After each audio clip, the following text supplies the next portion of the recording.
What's up, guys? We're here. Welcome back to the channel. So today I just wanted to go over very quickly the build that I'm going to be playing for season 14 to just blast through the campaign, not the campaign, but blast through the game and just min-max my character to the fullest and just speed run through this because it's going to be one of the best leveling builds, and it has been for some while, and that is Dance of Knives Rogue.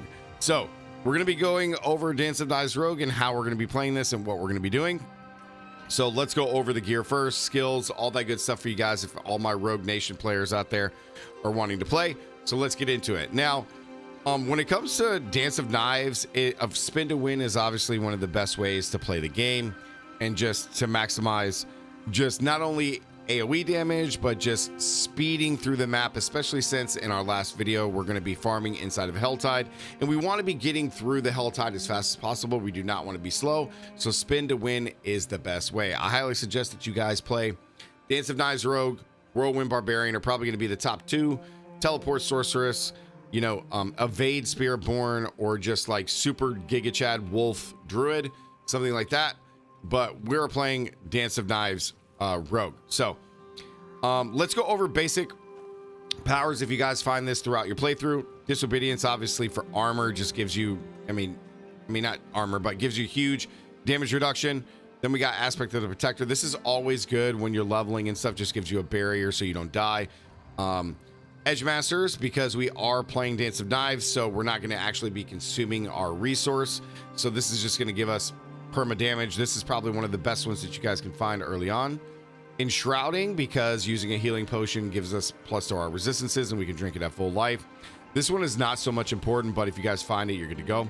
Nimbus Bruise, this is very, very good because healing potions grant us increased movement speed for 8 seconds. Every 80 meters refills a healing potion, so this is just a no-brainer in Dance of Knives.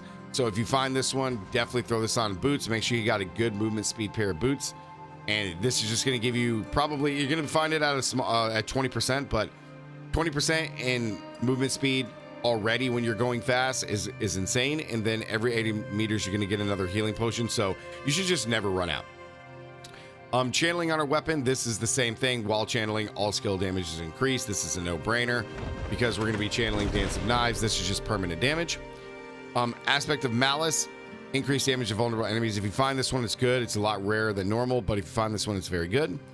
Aspect of the Expectant, increased damage, basic skills. So basically, you're just going to build up your stacks, like build up all 3 of your combo point stacks, and then enter Dance of Knives, and that bonus will just be stacked up every single time. Then we got Vengeful. Arrow storms deal increased damage and increased size. Okay, so very, very good. If you do get any of the early on talismans, Slaughter is very, very strong. Damage reduction against everything and from elites, and then you get times 10 multiplicative damage as well as 50% multiplicative damage to elites, which is very important. So this is only a 3 set, not too big of a deal. So this should be very common. You should find this. Otherwise, if you do not find this one, guys, take the one that we got, which was similar to the campaign, and get the one that gives you like, where is it? I think I actually have it. It gives you like the basic one where it gives you like XP. Yeah, this one right here, like of the not mastery, but practice technique. Like take this one if you can't find the other one. It gives you attack speed, movement speed. It gives you the bonus XP, which will help you level even faster, and then even more gold, which is insane. This one, practice technique, should be very common. So if you find this one, you know, it's up to you. You can pick and choose whichever one you want to do between these, but you know, more movement speed, attack speed is fine, but the bonus XP is very good. So more damage and damage reduction versus XP. Whichever one you find first is what I would say. Just use it. And then if you have all of them, pick and choose, you know, go back and forth is what I would say. Okay. Then Godslayer Crown. If you happen to get a you know, a unique item early, Godslayer Crown would be fantastic in the slot because it's going to give you like a pull-in for Dance of Knives, which is huge. You deal increased damage to them, pulls them in. Dance of Knives will hit them all, and they'll all just explode because we are going to be rocking. If I can get rid of this stupid thing, we are going to be rocking. Oh my God, please go away. We are going to be rocking Shadow Imbuement, so this is going to be huge. We're going to be rocking this. It's going to be fine.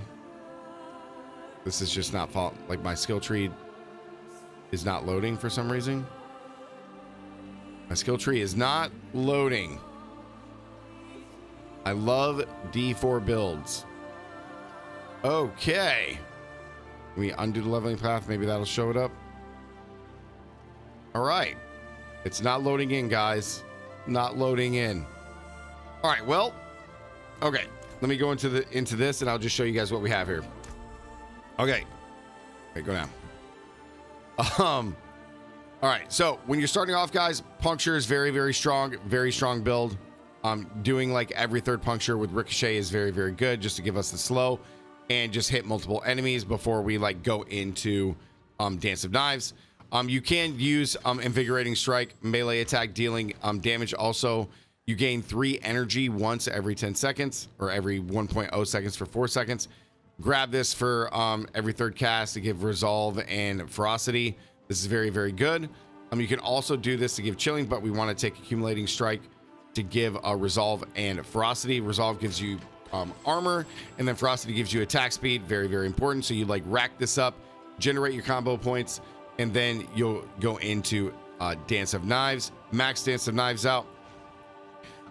You could do grenades if you'd like. It's totally up to you. This is similar to last season, so you can go back and forth. It's totally up to you which one you want to do. You can have star shards, which is like my preferred way, especially leveling, because it covers more AoE. Or you could do grenade jumper and drop grenades. It's totally up to you. I like star shards, but go there. Then we're gonna have a chance to like pierce and grenade explosion area. You can always take this for the grenades. Otherwise, lucky hit is very good. And then you want you could do the energy cost is reduced to 20, but Dance of Knives slows enemy. You want to take this and grants movement speed while channeling. So slow movement speed always, regardless if you're taking grenade jumper or star shards. And then over here, take pierce and size to chance to pierce and grenades. So you can have this to just pierce if you do star shards, or if you're doing grenades, you'll get the pierce plus the explosion area. So I prefer to do the pierce with star shards. This is very good. Lucky hit chance you don't necessarily need. I mean, lucky hit chance is good, but I would do that. Then of course we have shadow step that you can take, dash for movement speed if you want to take those.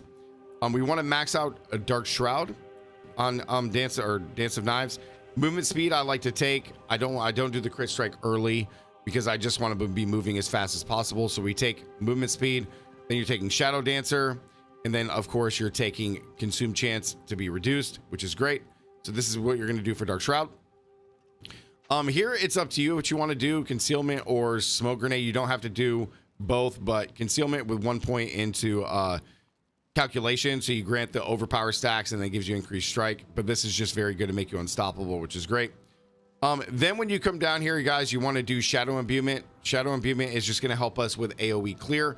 We're going to be taking shadow imbuement just to have the explosions, so you want to take this with where is it? Not Dark Dance.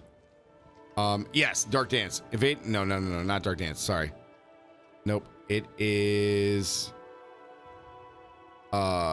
yes, so you want to take Ademic.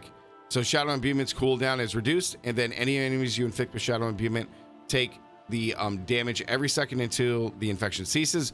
But we're going to be doing this with this vulnerable. It makes them vulnerable, which is huge, very important to match with Malice. And then we want to have, I mean, you could take Ferocity. This is great, or you could just take the grants 2 stacks. But I would take the Ferocity here because Shadow Imbuement is just going to help us with the explosion. If the infection expires before the enemies dies, they explode. Very good. So we want to do this for just AoE clear. We'll just make the process just so good. And then as far as your ultimate, we want Shadow Clone Jutsu. You take Shadow Clone Jutsu, okay? You want to do Relentless for minimum ferocity stacks is increased by 4. You could do one of these others if you really want to, but Relentless is the best. And of course you want to do Shadow Clone grants unstoppable, and then you want to take Shadow Clones reduced by 10 seconds. You could also do the stacks of resolve if you want a little bit more defense, but cooldown is great because we just want to pop this every time and just kind of fly through. So pretty straightforward, guys, is what I would say for the Rogue. Very straightforward, very strong build. And that's about it, guys. If you get any other runes, Knock and Wet, oh my god, the ads are crazy. Once you could do preparation too to help the cooldown. Combo points is also good. You could do like you can do inner sight if you want for more crit. Combo points is good, but preparation is probably going to be the best with spend energy to reduce your Shadow Clone Jutsu down by 5 seconds, and then they grant the DR for 10 seconds. Just very, very strong. Knock and Watt. Oh my Lord, have mercy. Knock and Watt, inflict crowd control. Okay, with Watt, the Necromancer's Horde decrepify, slowing them, just gives us an added defensive layer. Reducing their damage and letting you execute them. This will just literally have you blasting through these monsters. And then Sem and Cry. Sem gain offering when you evade, and then invoke the Spiritborn's Vortex. This one is not so much because we're not going to be evading too much because we're just going to be dancing, but you can do this. But Knock and Watt is definitely the ones that you want to have the execution. So yeah, guys, this is what I'm going to be playing for season 14. I probably won't get into too many other classes, guys, because the content that is for season 14 isn't too much there. There's not going to be too many differences. So I'm probably just gonna be playing Rogue and doing a couple builds on Rogue, and that'll be it over a couple days. And then we'll just wait for season 15 and see what the devs come up with. But yeah, guys, this is what I'm playing. Like the video, comment down below. As always, stay gaming. I'll catch you in the next one. Peace.